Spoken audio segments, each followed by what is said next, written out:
Lorena. Muchas gracias a todos por el tiempo de acompañarnos en la presentación de Casey. Casey es residente de segundo año del programa que desarrolla la Universidad de La Sabana con el Hospital Militar Central. Es egresada de Medicina Interna de la Universidad de La Sabana y de pregrado de la Universidad Militar Nueva Granada.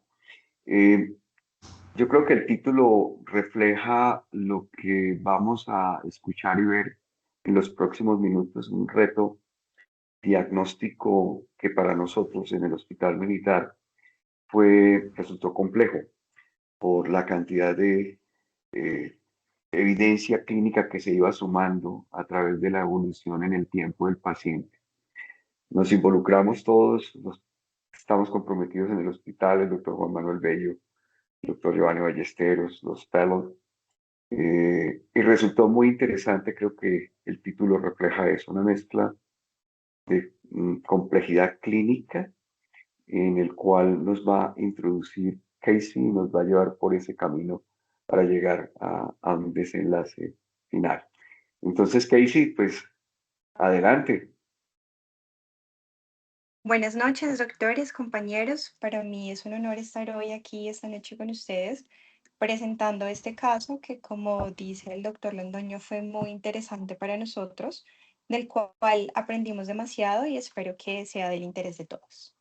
Vamos a empezar con esta imagen que corresponde a la Galería de los Espejos del Palacio de Versalles, que fue construida entre 1678 y 1684, en donde, como podemos ver, hay 17 ventanas que proporcionan luz que se refleja en 357 espejos puestos frente a frente, en donde por sus características el reflejo parece repetirse infinitamente.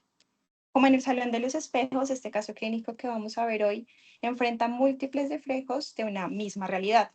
Cada hallazgo clínico que íbamos encontrando proyectaba diferentes posibilidades diagnósticas. Cada diagnóstico es un reflejo posible y el reto está en identificar cuál no es solo es un reflejo, sino el diagnóstico real. Vamos a empezar mencionando que se trata de una paciente femenina de 45 años, la ocupación es el hogar, es una paciente casada con una escolaridad de un bachillerato completo, natural y residente en Villavicencio. El informante era su esposo, ella también, con una calidad de información muy mala. Su motivo de consulta fue no me pasa la comida. Tenemos un cuadro clínico que inicia el 15 de marzo del año 2024, que lleva a la paciente a consultar el 25 de marzo a un hospital en Villavicencio. La paciente presentaba disfagia, inicialmente para sólidos, después también para líquidos, y todos al consumir alimentos. Presentó también debilidad progresiva en miembros superiores e inferiores que inició con incapacidad primero para levantarse de la cama, para subir escaleras, sin embargo ella lograba hacer estas actividades. Posteriormente presentó debilidad en los brazos que le impedían vestirse. Tuvo también dolor articular mixto, principalmente en hombros, codos y rodillas, pérdida de peso aproximadamente 7 kilos en 4 semanas, y por esta razón en el hospital de Villavicencio, ante este cuadro clínico, consideraron que era necesario remitir la paciente a la ciudad de Bogotá, al hospital militar, para ser valorada por neurología, principalmente por su disfagia y por su debilidad.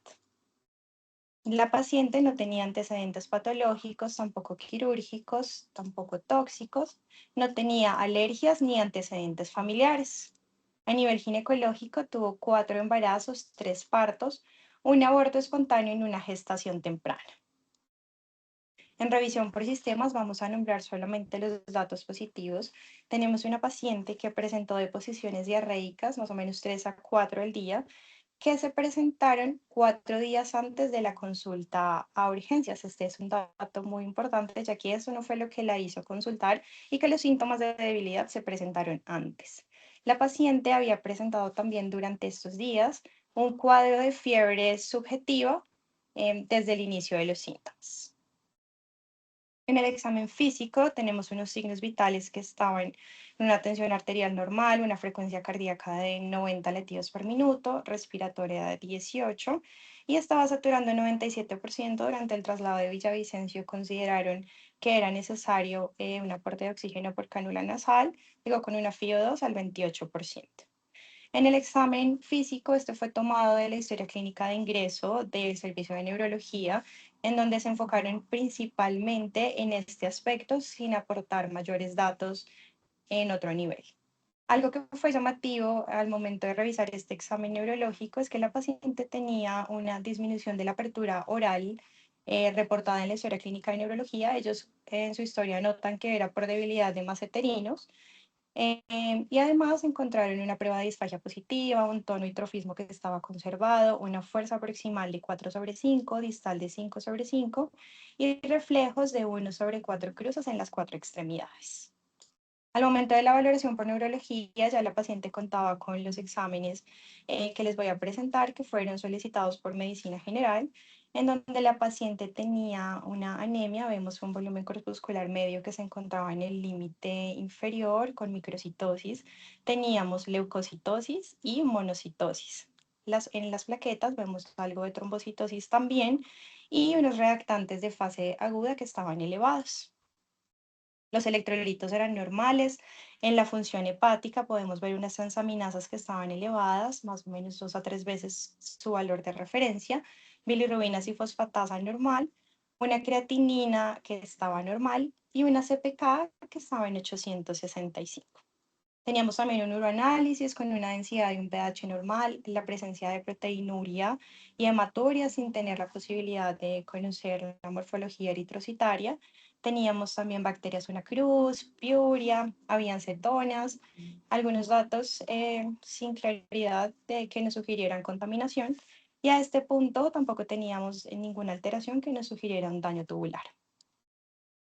Teniendo en cuenta ya todos estos paraclínicos, la paciente fue valorada por neurología, que fue la razón por la que ingresó remitida al Hospital Militar Central, quienes consideraron un cuadro clínico de debilidad para la bipedestación y para la marcha, con una disfagia de inicio agudo, que previo al cuadro presentó diarrea. Sin embargo, en la temporalidad, neuro refiere que pues la diarrea precedió los síntomas, ya eso se estableció que no, la diarrea se presentó después.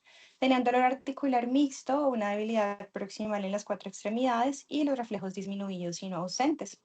Teniendo en cuenta esto que les acabo de escribir, neurología dio una aproximación de un síndrome de debilidad agudo de predominio proximal, quienes consideraron la posibilidad diagnóstica de un síndrome de Guillain-Barré. Sin embargo, los mismos neurólogos mencionan en su historia que habían dudas dado a los reflejos, a que tenía síntomas sistémicos asociados, una CPK que estaba elevada, por lo que ellos consideraron que la paciente se beneficiaba de una punción lumbar y además ante esta sospecha diagnóstica, consideraron que era necesario que la paciente fuera vigilada en una unidad de cuidado intensivo, ya que se planteó la opción terapéutica de una plasmaféresis. Antes de ver la punción, bueno, la paciente se encontraba en la UCI, antes de ver la punción lumbar, vamos a mencionar algunos datos importantes sobre el síndrome de debilidad muscular agudo. Aquí es importante destacar que determinar la causa de la debilidad muscular puede llegar a ser un desafío, ya que lo primero que tenemos que identificar es que se trate de una verdadera debilidad y debe diferenciarse de una fatiga subjetiva o de un deterioro motor que pueda estar en relación con el dolor, pero que el paciente tenga una fuerza normal.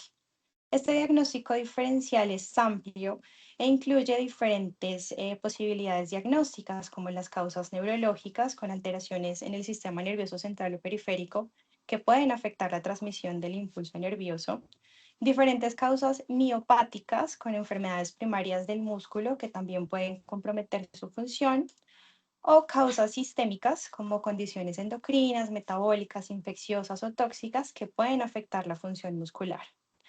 A este punto es importante que realicemos un examen físico completo, una historia clínica completa, ya que combinado esto más el conocimiento que tengamos de las posibles etiologías, va a ser más fácil establecer cuál es el diagnóstico de nuestro paciente. Tenemos diferentes pistas, como por ejemplo a nivel neurológico, el compromiso asimétrico, la alteración en los reflejos, a nivel miopático, el compromiso que es simétrico sin compromiso sensorial, en donde puede o no haber dolor muscular, y a nivel sistémico, tener en cuenta alteraciones en los paraclínicos que nos pueden orientar a que estemos pues, ante un contexto de una patología sistémica. Bueno, después, continuando con el caso clínico, Se realizó la punción lumbar, la cual fue determinada como normal, no tenía disociación albuminocitológica, por lo que neurología reevaluó su caso y teniendo en cuenta todo lo que les mencioné, se descartó el síndrome de Guillain-Barré.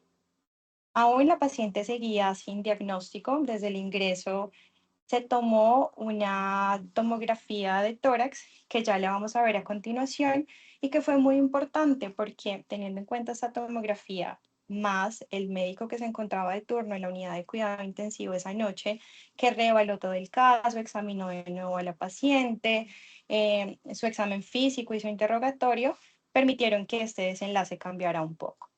Entonces, primero voy a agradecer al Servicio de Radiología del Hospital Militar Central, a la doctora Fajardo, quien revisó las imágenes con nosotros y nos ayudó a analizarlas y a escoger estas imágenes que les voy a presentar, las cuales consideramos que son bastante llamativas. Entonces, podemos ver en esta imagen la presencia de diferentes bronquiolectasias centrales, así como un sutil vidrio esmerilado que es de distribución asimétrica. Podemos ver acá que se ve más a nivel de la base izquierda. En esta imagen sagital también podemos ver un poquito de vidrio, que este es más sutil, a nivel de el segmento ápico posterior del lóbulo superior izquierdo. Aquí es muy llamativa la presencia de la dilatación esofágica que se ve en todo el trayecto y un derrame pericárdico que lo vamos a poder ver mejor en esta imagen. Acá podemos ver pues que era significativo. Adicionalmente, en estas imágenes no se encontraron datos que sugirieran cardiomegalia ni tampoco signos de hipertensión pulmonar y se considera un patrón de niño mixto. Como les dije, teniendo en cuenta estas imágenes más la valoración del médico de la UCI, se solicitó una interconsulta a reumatología. En reumatología, eh, en el examen físico encontramos una esclerosis cutánea de los dedos de ambas manos que se extendía sobrepasando las articulaciones metacarpofalángicas. Teníamos engrosamiento de piel en el cuello, en el tórax anterior, en la parte superior del abdomen, en los brazos, en los muslos. Adicionalmente, la paciente tenía lesiones en sal y pimienta, en tronco y extremidades. Encontramos la limitación de la apertura oral, neurología la había notado, sin embargo, pues se realizó en ese momento un enfoque diferente. No contamos con la medida de la distancia entre los incisivos, sin embargo, pues la apertura permitía ver solo un pedazo muy pequeño de los incisivos. La paciente tenía telangiectasias puntiformes en boca y en manos, tenía úlceras digitales, además de esto la dilatación esofágica que pudimos ver en la imagen, el derrame pericárdico. Y encontramos también una debilidad simétrica proximal, una elevación de CPK, elevación de transaminasas, por lo que en la primera valoración por reumatología se consideró una sospecha diagnóstica de una esclerosis sistémica y una miopatía inflamatoria. Ante esta sospecha diagnóstica se solicitaron anticuerpos, unos ANAS, un anti-SCL70, anticuerpos anticentrómero, un panel de miopatías con una biopsia de músculo, electromiografía y neuroconducción. A este punto, la paciente ya tenía pendiente valoración por fonoaudiología, soporte nutricional y el concepto por dermatología y neumología que fueron solicitados previamente desde el ingreso, pues por los médicos de valoración inicial. Se consideró un inicio de manejo farmacológico con metrotexato, 15 miligramos semanal, ácido fólico, y se continuó con la prednisolona, 50 miligramos al día, que había sido pautada por el servicio de unidad de cuidado intensivo. En un mundo ideal, los anticuerpos saldrían muy rápido. Sabemos que no es así. Pasaron varios días hasta que pudimos contar con estos reportes, en donde encontramos unos anticuerpos antinucleares, uno en 1280 AC01, un anti-SCL70 que fue positivo, los anticuerpos anticentrómero negativo, y en el panel de miopatías encontramos positividad para el PM-SCL. Los ENAs fueron negativos. Dermatología, cuando valoró a la paciente, decidió tomar una biopsia de piel, pues por las alteraciones, principalmente las lesiones en sal y pimienta, en donde encontraron en la piel de brazo izquierdo una piel revestida por una epidermis atrófica, con haces de colágeno engrosados, la presencia de infiltrado inflamatorio, con disminución en el número de anexos cutáneos, con una opinión por parte de patología de una morfea esclerodermia. Dentro de los exámenes que se le solicitaron al paciente de electrodiagnóstico, resonancia Sorprendentemente, la biopsia muscular fue el que se realizó más rápido y con el que pudimos contar con el reporte, el cual mostraba en el músculo femoral del muslo derecho la presencia de frecuentes fibras atróficas, otras con cambios regenerativos. Observaron de manera focal necrosis de fibras musculares individuales de predominio en la región perifascicular. También en el endomisio, frecuentes histocitos en relación con fibras musculares.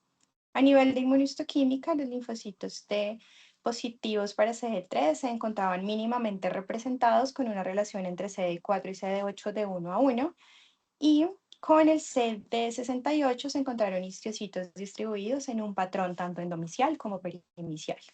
Con estos datos, patología nos da una conclusión de un daño miopático activo con inflamación que era compatible con una miopatía inflamatoria. Teniendo en cuenta toda la historia clínica, el examen físico y los resultados de los paraclínicos, pudimos y establecimos un diagnóstico de un síndrome de superposición. La paciente tenía una esclerosis sistémica difusa. Podemos ver la presencia de un anti-SCL70 positivo, la fibrosis cutánea, las úlceras digitales, un Rodnan de 18 al momento de nuestra valoración. Tenía además criterios para una miopatía inflamatoria con una debilidad muscular asimétrica, una biopsia muscular característica, la elevación de la CPK y el PMSCL positivo. Recordemos que para hablar de superposición se considera clásicamente cuando el paciente cumple con los criterios de clasificación para ambas enfermedades. Esta es una enfermedad que es rara, cuya frecuencia es variable, en donde la literatura carece de uniformidad para hablar respecto a criterios específicos o características clínicas, así como exámenes complementarios. Por esta razón, se dificulta la realización de estudios comparativos y hace que el manejo de este tipo de alteraciones sean susceptibles a experiencias locales.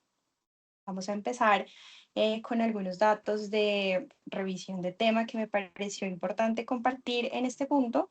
Primero con este artículo. Este es un estudio que tenía como objetivo analizar y comparar las características clínicas, demográficas y de laboratorio de pacientes con superposición de miopatía inflamatoria y esclerosis sistémica que fueron atendidos en dos centros terciarios de Brasil y Japón. Se trató de un estudio retrospectivo transversal entre enero del 2000 a diciembre del 2022, en el cual se incluyeron en total 45 pacientes. Podemos ver cómo eh, el compromiso fue más frecuente en las mujeres, cómo los primeros síntomas comenzaron aproximadamente entre la tercera y la cuarta década de la vida, siendo más tempranos en la población de Brasil. También como en el 57, casi en el 60% de los pacientes, los síntomas musculares iniciaron al mismo tiempo que la esclerosis sistémica. En el 35,6 precedieron a la esclerosis y en el 6,7 aparecieron después del diagnóstico de esclerosis sistémica. Según el tipo de miopatía inflamatoria, se encontró que la polimiositis fue más frecuente con un 55,6%, seguida de la dermatomiositis con un 24,4%. En cuanto a la esclerosis sistémica, las formas difusa y limitada se presentaron en el 64,4% y 35,5% respectivamente. Podemos ver que los datos fueron similares en ambas cortes, tanto en la de Brasil como en la de Japón. Respecto a los anticuerpos, los ANA estuvieron presentes en el 93,3%, datos también similares en las dos cortes. El anti-SCL70 fue en este estudio el más frecuente, 13,3%, más en la corte de Japón. El anticentrómero, un 11,1%, también más en la corte de Japón. Y aquí vamos a mencionar el PMSCL, que estuvo presente en el 6,7%. Y lo mencionamos porque recordemos que era el anticuerpo que tenía positivo nuestra paciente. Por esta razón vamos a profundizar un poquito más. Recordemos que el anticuerpo contra el complejo PMSCL es también conocido como el complejo de exosomas humanos. La primera vez que se mencionó fue en 1977. Ya en 1984 se denominó por primera vez el antígeno PMSCL. En los años siguientes se logró demostrar que este antígeno era un complejo macromolecular de más de 10 proteínas. y fue hasta la década de 1990 que se identificaron dos componentes proteicos que se denominaron PM-SCL75 y SCL100 en función de sus pesos moleculares aparentes. Podemos ver en esta figura cómo se ilustra la estructura de este exosoma humano, el cual es un complejo multiproteico que es fundamental en la degradación y el procesamiento del ARN, que está compuesto por un complejo central, que es el que les estoy señalando, con 9 proteínas y varias proteínas accesorias, como por ejemplo el PMSCL100. Si bien PMSCL100 y 75 son los principales autoantígenos, existen otras proteínas del complejo que también pueden ser blanco de autoanticuerpos, pero con menor frecuencia.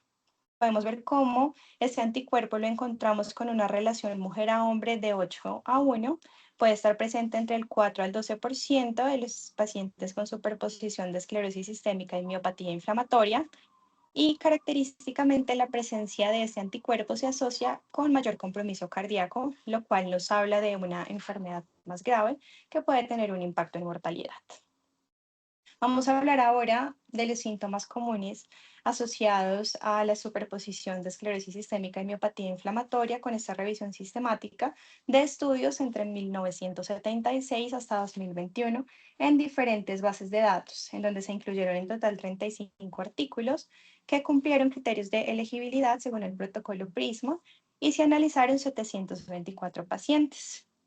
El fenotipo observado en los pacientes con síndrome de superposición entre miopatía inflamatoria y esclerosis sistémica nos muestra cómo la debilidad muscular fue el síntoma más frecuente con un 87.7%. Característicamente era una debilidad simétrica, bilateral, que afectaba grupos musculares proximales como los hombros y las caderas.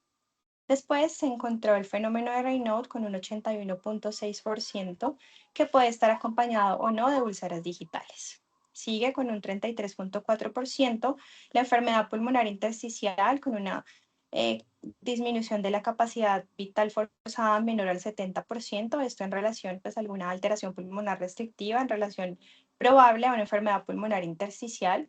Sigue la disfagia con un 25.6% y finalmente la afectación cardíaca con un 20.6%, haciendo referencia a compromiso a nivel de insuficiencia cardíaca, de miocarditis, de arritmias malignas y de derrame pericárdico o pericarditis.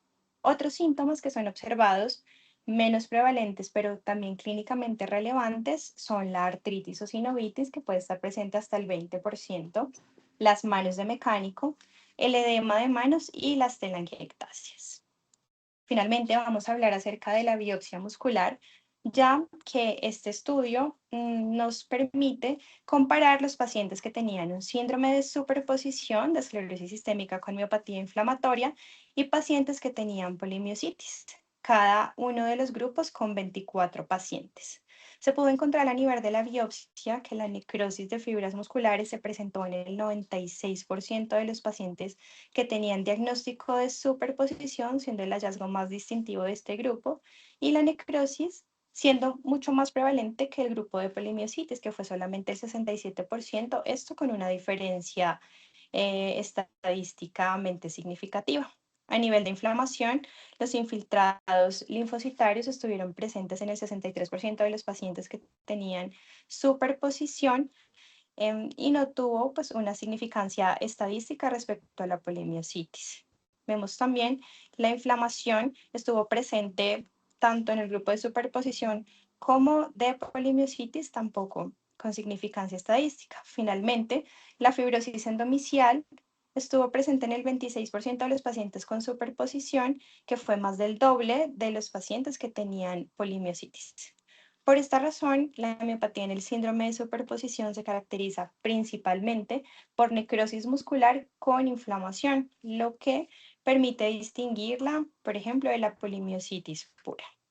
En esta imagen que les estoy mostrando en la pantalla, que es una tensión de hematoxilina y eosina, podemos ver acá en esta flecha superior la presencia de necrosis y en esta flecha inferior, así como en la imagen que les estoy señalando, la presencia de los infiltrados linfocíticos que ya vimos que están presentes en los pacientes de biopsia muscular con superposición.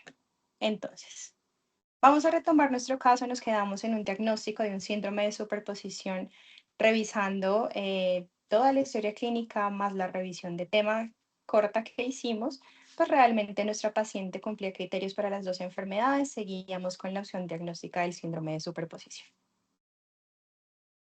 Bueno, resulta que la paciente fue valorada por neumología, una interconsulta solicitada desde el inicio, quienes al ver las imágenes consideraron que se beneficiaba de un estudio con fibrobroncoscopia y lavado broncoalveolar.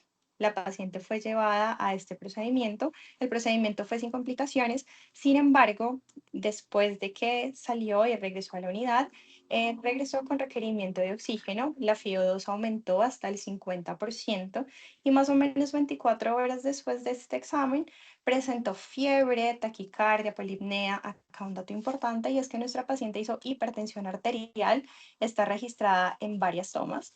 Tuvo un deterioro radiológico que ya se los voy a compartir en la siguiente diapositiva y progresó a una falla ventilatoria con requerimiento de intubación orotraqueal.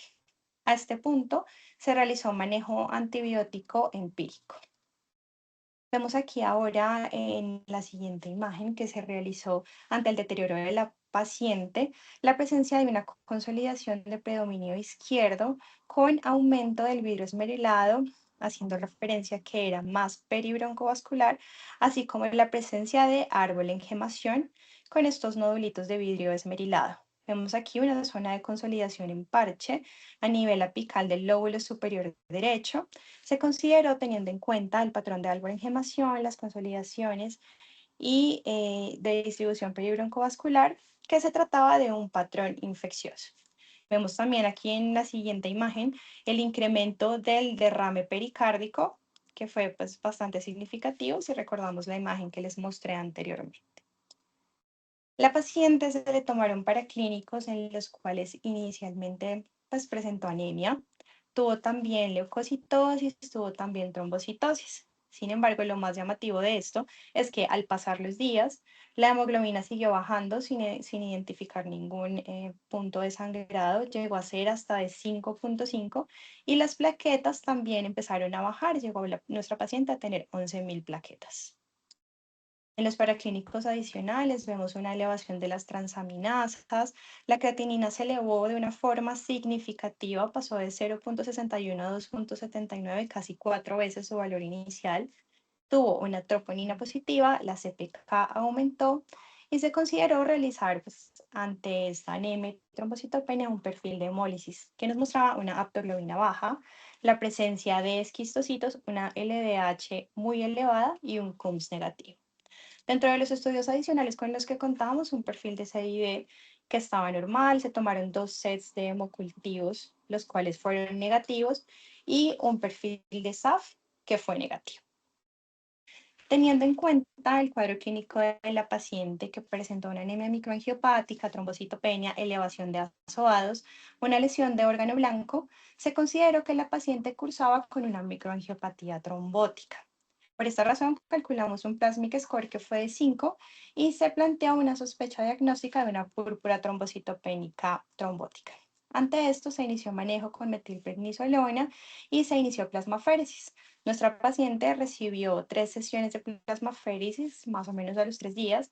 Recibimos el reporte de LAMS 13 que fue de 52%.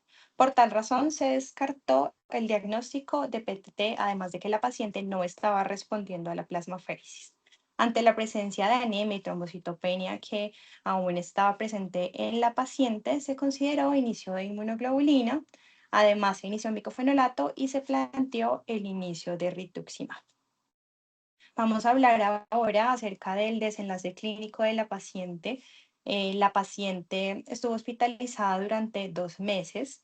Después del cuadro que les acabo de mencionar, de la microangiopatía trombótica y la lesión renal, esta progresó al punto de requerir terapia de reemplazo renal. La paciente tuvo múltiples complicaciones infecciosas dadas por su larga estancia en UCI, así como su enfermedad de base y la inmunosupresión. Y además de eso, tuvo algo de retraso de inicio de la terapia inmunosupresora, favorecida en parte por la infección, como por algunas pautas de vacunación indicadas por infectología. La paciente, desde que se realizó la intubación orotraqueal, no fue posible la extubación, fue llevada a traqueostomía. Ella no logró tolerar la tienda de traqueostomía y tuvo dependencia del soporte ventilatorio desde el momento de la intubación. Más o menos unos días antes de completar los 2 meses, se presentó una progresión rápida de la fibrosis cutánea. Esta fibrosis tampoco ayudó a que la paciente lograra tolerar la tienda de traqueostomía y después, finalmente, de 2 meses hospitalizada, nuestra paciente fallece. Podemos ver ahora en esta imagen la escena del laberinto de los espejos de la película El Circo de 1928 de Chaplin, en donde la escena de Chaplin, rodeado por múltiples reflejos, representa la experiencia de este caso clínico, en donde nada es lo que parece a primera vista. Debemos tener en cuenta que una imagen puede reflejar múltiples realidades dependiendo desde el ángulo donde lo estemos mirando.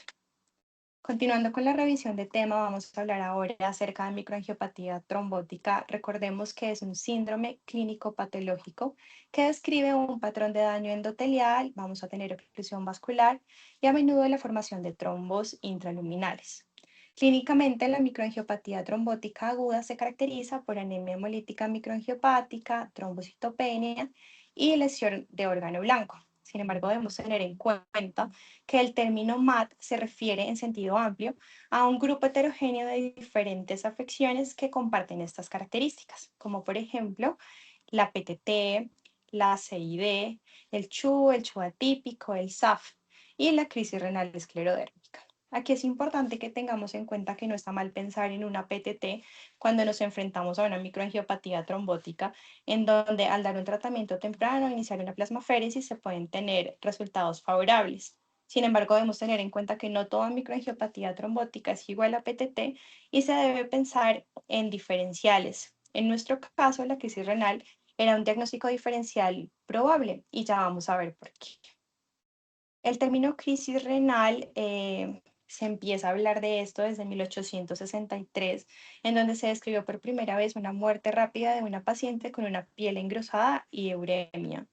En 1930 más o menos se describió por primera vez unas características histológicas de un paciente con crisis renal. En 1952 el término de crisis renal fue cuando se usó por primera vez y en 1980 con la introducción de los IECAS la mortalidad en relación a la crisis renal se redujo de una forma significativa. La crisis renal es una complicación potencialmente mortal de la esclerosis sistémica, con una mortalidad que puede llegar a ser de hasta el 20% en los primeros 6 meses. Aquí es importante que tengamos en cuenta que si bien los resultados renales han mejorado significativamente tras la llegada de los IECA, la crisis renal sigue siendo un desafío para los médicos, ya que debido a la falta de medidas preventivas y al hecho de que a pesar de que se instaure el tratamiento óptimo, los pacientes pueden progresar.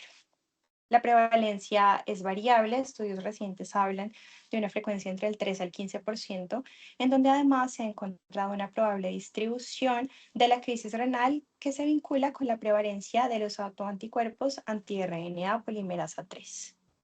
La crisis renal ocurre de forma temprana, normalmente el 75% de los casos ocurren entre el año 1 al 4, desde el primer síntoma no Raynaud, y no hay una diferencia significativa entre el sexo y el riesgo de tener crisis renal esclerodérmica. Vamos a mencionar ahora algunos datos de patogenia, en donde todo empieza cuando algún paciente con diagnóstico de esclerosis sistémica susceptible va a tener cambios a nivel renal con una vasculopatía crónica, la presencia de fibrosis, así como una respuesta inmune alterada, en donde recordemos que estos cambios pueden estar presentes sin tener diagnóstico de crisis renal y que no causan síntomas hasta que existe un evento disparador que podría ser, por ejemplo, una lesión endotelial, algún evento vascular, el uso de corticoides, el vasoespasmo renal o la falla cardíaca, entre otros, que nos van a llevar a una respuesta inflamatoria local en donde se activan factores de crecimiento y citoquinas que hacen que las células musculares lisas proliferen. Y esto nos va a condicionar el engrosamiento de las paredes vasculares generando una vasculopatía proliferativa que va a reducir aún más el flujo sanguíneo del riñón, provocando una isquemia glomerular. De esta forma, de esta forma se va a favorecer también La activación del sistema renina-angiotensina-aldosterona, que es el que nos va a dar la hipertensión arterial característica de la crisis renal con una hiperplasia del aparato yuxtaglomerular que va a producir más renina y de esta forma más hipertensión. Por esta razón, y entendiendo la fisiopatología, es que entendemos pues, el mecanismo por el que los IECAS funcionan en la crisis renal. Respecto a las manifestaciones clínicas, nuestros pacientes pueden tener diferentes síntomas que al inicio pueden ser muy inespecíficos: malestar general, fatiga, fiebre, encefalopatía, visión borrosa. Y recordemos que hasta el 25% de los casos pueden debutar con crisis renal sin tener un diagnóstico previo de esclerosis sistémica. Existe un inicio típico de la enfermedad en donde vamos a tener una elevación brusca de la presión arterial con una insuficiencia renal oligúrica. Respecto a la hipertensión arterial, debemos tener en cuenta que es una tensión mayor a 150/85, que es obtenida en al menos dos tomas en 24 horas. Hasta el 10% de los pacientes pueden tener una tensión arterial normal. Sin embargo, en lo que pude revisar, esta puede ser normal, pero elevada respecto a la basal que maneja el paciente. Respecto a la lesión renal aguda, normalmente hay una creatinina de elevación de más de 1,5 veces el valor inicial, y hasta el 60% de los pacientes requieren diálisis.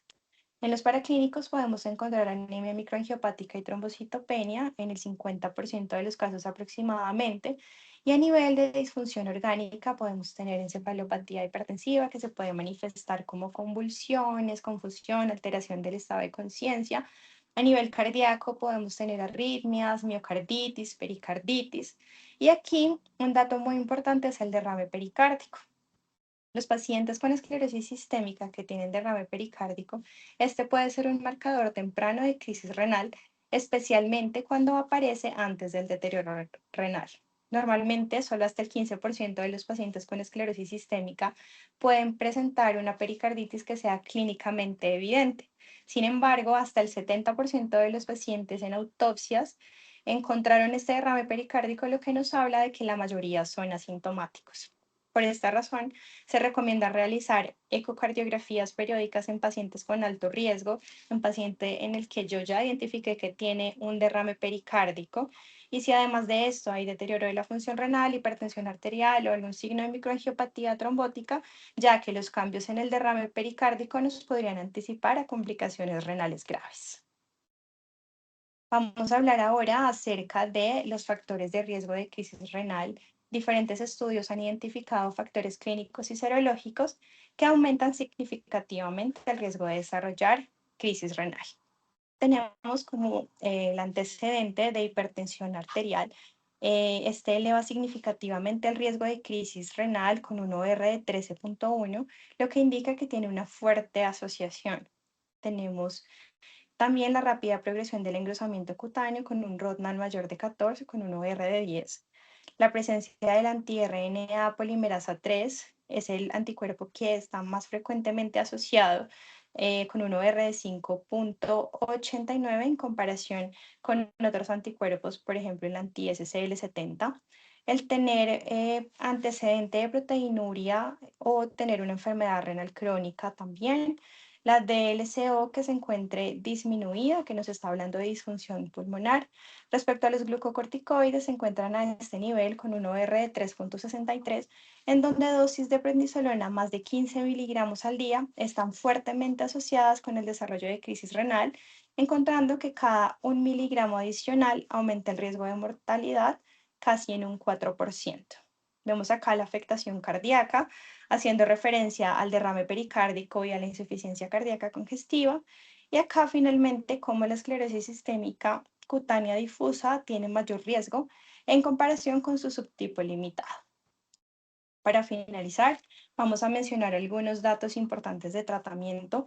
Lo primero que tenemos que hacer es evaluar la severidad de nuestro paciente y determinar, según la tensión arterial, si nuestro paciente debe ser vigilado en una unidad, ya sea intermedio de cuidado intensivo, o si podemos manejarla en hospitalización. Entonces, si tenemos una tensión que sea mayor a 180/100, la paciente debe ser vigilada en UCI. Sin embargo, si no es así, nuestra paciente puede ser manejada en hospitalización con una meta de disminuir la tensión arterial sistólica en 20 milímetros de mercurio y diastólica en 10 milímetros de mercurio, esto en 24 horas.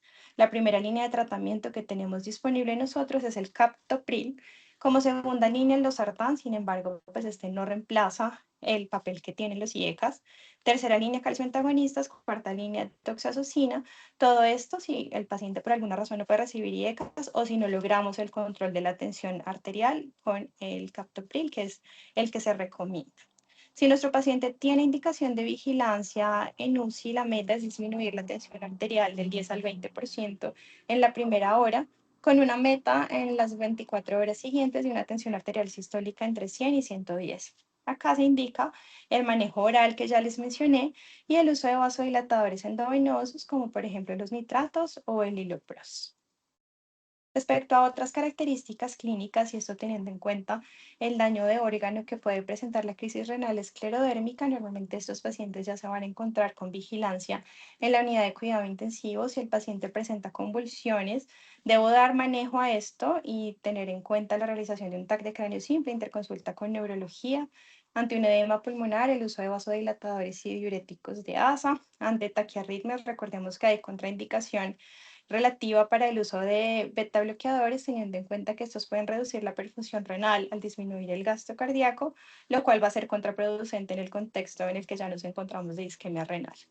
Si estamos ante una lesión renal aguda, considerar la terapia de reemplazo renal de forma temprana. Acá respecto a la inmunosupresión, no es una estrategia de tratamiento estándar para la crisis renal esclerodérmica. El enfoque principal sabemos que es el control de la tensión arterial y el uso de inmunosupresión debe ser evaluada cuidadosamente. La recomendación que encontré fue de micofenolato y una precaución importante con el uso de glucocorticoides. También teniendo en cuenta el comportamiento y la evolución de nuestros pacientes, plasmaféresis o eculizumab también pueden ser considerados.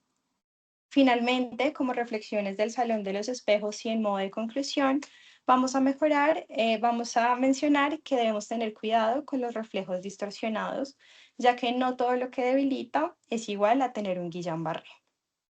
También que un diagnóstico complejo necesita múltiples ángulos con una mirada integral, en donde el trabajo multidisciplinario es indispensable en la reumatología y en general en nuestra práctica médica. No todos los reflejos son lo que parecen. La microangiopatía trombótica no es un sinónimo exclusivo de PTT. En la crisis renal esclerodérmica se debe actuar antes de que el espejo se quiebre, ya que el diagnóstico y el tratamiento temprano pueden cambiar el pronóstico de nuestros pacientes. Finalmente, como reumatólogos podemos ser los guías del laberinto, en donde en medio de la multiplicidad de reflejos clínicos debemos ser quienes conecten los puntos, interpreten las pistas y conducir a nuestro paciente y al caso clínico hacia un diagnóstico correcto. Eso era lo que les quería compartir esta noche. Muchísimas gracias. Doctora, felicitaciones por su excelente presentación, un caso clínico muy ilustrativo, muy complejo, me imagino el reto al que se enfrentaron todos. Me encantó la forma de conducción a través de ese contexto histórico inicial que presentaste y después todos los múltiples ángulos que se presentaron. Tengo una inquietud respecto al caso. ¿Ella alcanzó a recibir los IECA? Es que cuando me devuelvo como a la línea del tiempo, creo que estaba como formulado en algún momento como los pulsos de metilprednisolona de 750, la formulación de micofenolato y rituximab, pero no, o sea, no recuerdo, ¿se le alcanzaron a colocar? No, doctora, a la paciente no le colocaron IECA. Ok, vale. Listo, esa era mi inquietud y bueno, ahora pues vamos a dar como paso a todas las inquietudes de los asociados y bueno, quisiera también que las personas que te acompañaron en este complejo caso clínico acá nos dieran su opinión de cómo se presentaron todas las cosas también y felicitarte porque de verdad estuvo excelente. Muchas gracias.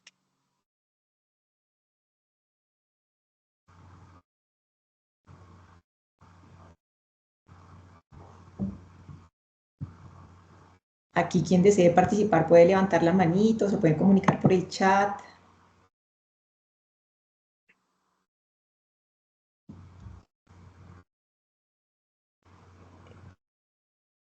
Loren, no sé si estás alcanzando a ver, Adriana tiene levantada la mano y Santiago creo que también. Ah, bueno, listo. Adri. No, no, Lore me ignora, definitivamente me siento completamente ignorada, Lorena, ¿no? ¿Qué es esto? Espérate. Mentiras, no. Doctora Casey, muchas felicitaciones por la... Hijo, espérate un momento, por favor. Muchas felicitaciones por la presentación. También me pareció un caso pues muy bien presentado, muy bien llevado. Me parece que tenés una voz pues, como de mucha trayectoria. No, sigan hablando ustedes, que si pasó algo y yo ahora pregunto. Bueno, entonces el doctor Juan Camilo Santa Cruz también, por favor, puede intervenir. Buenas noches a todos. No, Casey, felicitarte por la excelente revisión que hiciste. Yo creo que también extiendo la felicitación al grupo del profe Londoño. Realmente un caso bastante desafiante. Lo que mencionabas pues, de la crisis renal esclerodérmica pues, es algo que no nos acostumbramos mucho a enfrentarla o a verla. Lo que decías que los factores de riesgo pues, de esta paciente eran muy claros, pues, la progresión rápida del compromiso cutáneo, que es como que el factor de riesgo que más da. También pues el uso de los esteroides, más de 15 miligramos de prednisolona, mayor o igual en los 6 meses previos, pues también confiere un riesgo que también de pronto es importante también mencionarlo. Estos pacientes pues precisamente tienen un comportamiento de la microangiopatía trombótica que el desafío pues también del diferencial es bastante amplio. Creo que también incluso se incluye la nefritis por radiación y esos pacientes pues a veces lo que mencionas de las metas más o menos tenerlas como en 72 horas del compromiso de la tensión arterial, lograr la meta e incluso pues tener siempre de referencia la tensión arterial basal, que eso es muy importante, porque a veces pues las mujeres jóvenes más o menos que tienen pues tensiones arteriales de 180 y llegan a tener con 103, vemos pues como el espectro clínico y aumenta como pues ya características de la esclerosis sistémica y aumenta de 130 a 80, pues digamos que es una elevación importante.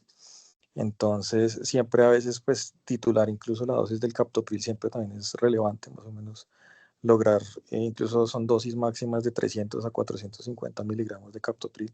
Pues, se titula de 625 a 12.5 más o menos cada 4, cada 8 horas, si no estoy mal, si mal no recuerdo, porque pues he tenido como pacientes también con las mismas características. Y anteriormente se pensaban que había como un dato anecdótico que los inhibidores de la calcineurina, principalmente la ciclosporina, podía precipitar a veces incluso la crisis renal esclerodérmica. Y como los cambios en los esquemas del trasplante renal han cambiado o le han tenido temor como a eso, a pesar de que no había como una relación causal. Entonces, incluso pues se plantean como esquemas con otro medicamento que es el Belataced y generalmente pues trata uno de evitar pues los inhibidores de la calcineurina y más aún pues los esteroides porque pues precisamente por el modelo fisiopatológico que aumentan pues los receptores de angiotensina 1 y eso pues favorece tampoco a que eso pues tengan la supervivencia o mismo el desenlace de la respuesta favorable al trasplante. Entonces que quería como aportarles eso y pues también recordar que si hubiera sobrevivido la paciente pues esos pacientes incluso si hubiera entrado a enfermedad renal en etapa terminal pues los IECA se les da un tiempo, se les da un chance a ver si esos pacientes, algunos pues de los estudios antiguos, pueden volver a recuperar su función renal. Pero por lo demás, nuevamente extender la felicitación del caso muy complejo, muy interesante. Y no, pues nada más. Gracias, doctor.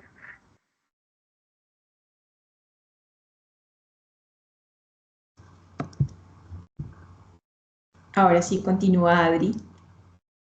No, pues aquí casi hay un accidente, pero bueno, afortunadamente no pasó.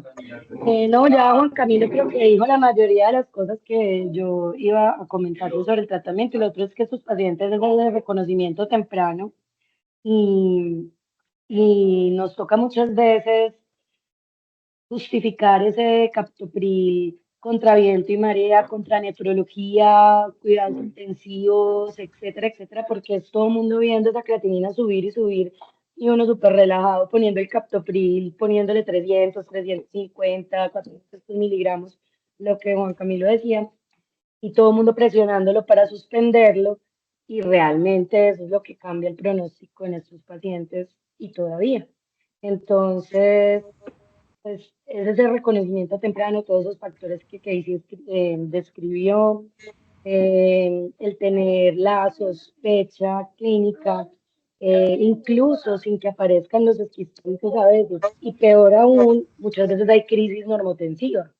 Entonces, desde esa sospecha, con esa trombocitopenia, con el aumento de la creatinina progresivamente en un paciente con los factores de riesgo y pues también obviamente todo el enfoque que hicieron de las otras causas de microangiopatía trombótica.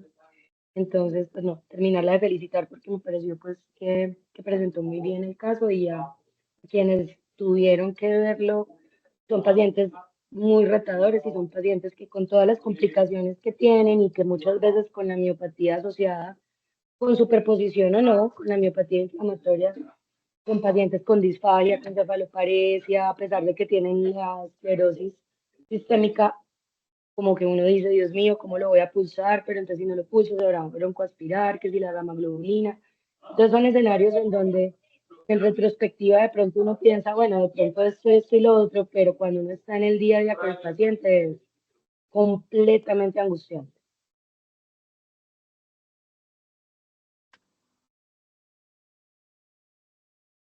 Muchas gracias, doctora, por su comentario.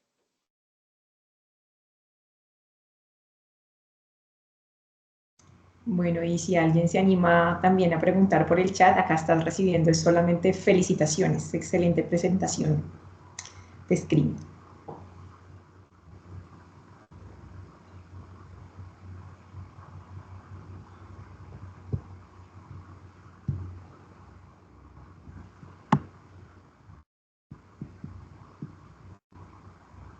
No sé, yo tengo una curiosidad, pero lo que pasa es que entré tarde al caso, entonces me da pena que de pronto se hubiera mencionado.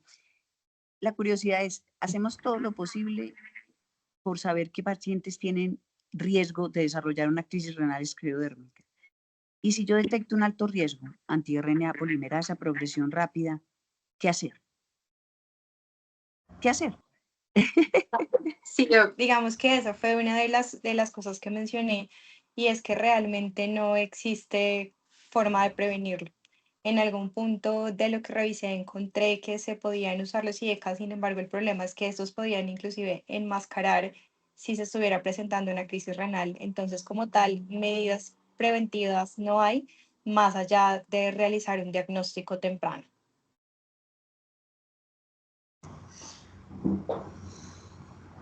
Eso es desconsolador, pero ok, esa es la idea. Ok, listo, gracias Casey, gracias, felicitaciones. Bueno, Pero doctora, como todo en gracias. esclerosis sistémica, ¿no? Es que ese es un panorama demasiado complejo porque tenía factores de muy mal pronóstico que obviamente necesitaban el uso de esteroide porque si no, igual la enfermedad iba a progresar peor, pero más encima estaba infectada. Igualmente yo me imagino que en ese contexto de pronto al principio cuando vieron la leucocitosis y la trombocitopenia y la anemia dijeron como probablemente de pronto es por la infección, por la sepsis de origen pulmonar, entonces se volcó más como el tratamiento antibiótico, pues que igual también se lo podía explicar, no, es que sí, nuestros pacientes son muy complejos definitivamente. Ahí, alguien levantó la manito por ahí. El doctor Bello. Adelante. Buenas noches a todos. Pues yo recuerdo un dicho que dice, la verdad tiene 1000 puertas y las llaves las tienen los muertos.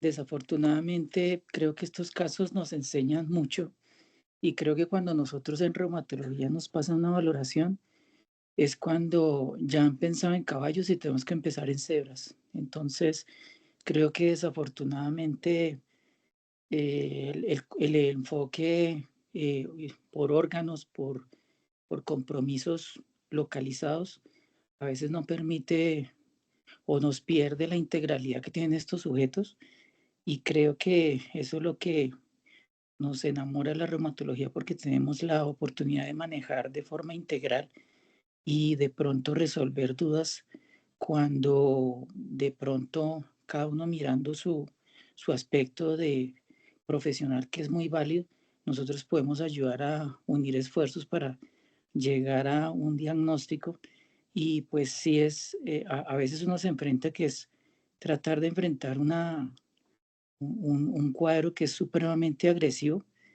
cuando desafortunadamente la enfermedad ya ha adelantado gran parte del compromiso de los pacientes y más cuando se suman las complicaciones de los tratamientos inmunosupresores que a veces pueden generar más deterioro del cuadro clínico. Entonces, pues nos deja muchas enseñanzas, pues desafortunadamente la paciente falleció, pero creo que invito a los residentes que están conectados y a los reumatólogos en formación, que invitarlos a pensar en cebras cuando los interconsulten en estos casos tan complejos, porque de pronto dentro de esas otras opciones que no se consideraron, pues y de forma oportuna podemos llegar a tener unos desenlaces diferentes que obviamente también aprender sobre estos desenlaces terribles. Hay otros que afortunadamente se llega a tiempo y se pueden hacer los cambios respectivos. Y pues obviamente felicitar a Casey, fue un caso muy retador y más retador cuando lo enfrentamos nosotros en el hospital militar, pero bueno, se hizo lo que se pudo y creo que el aprendizaje está para que sobre casos que sean similares o por lo menos generen otros aspectos que nos hagan pensar, pues podamos tener unos mejores resultados y de no felicitarla, muy buen presentado el caso. Bueno, Muchas gracias, doctor. muchas gracias a todos por su intervención. Nos quedan 3 minutos. ¿Alguien más que quiera participar, preguntar, felicitar?